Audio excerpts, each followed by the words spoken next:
You ask Tiger to solve. This deals with linear equations with one unknown. The final result is t equals -8/3. Let's solve it step by step. Simplify the expression. Expand the parentheses. Group like terms. Simplify the arithmetic. Group all constants on the right side of the equation. Subtract 8 from both sides. Simplify the arithmetic.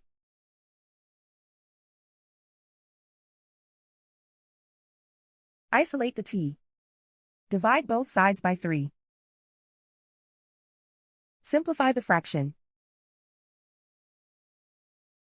And so the final result is t equals -8/3.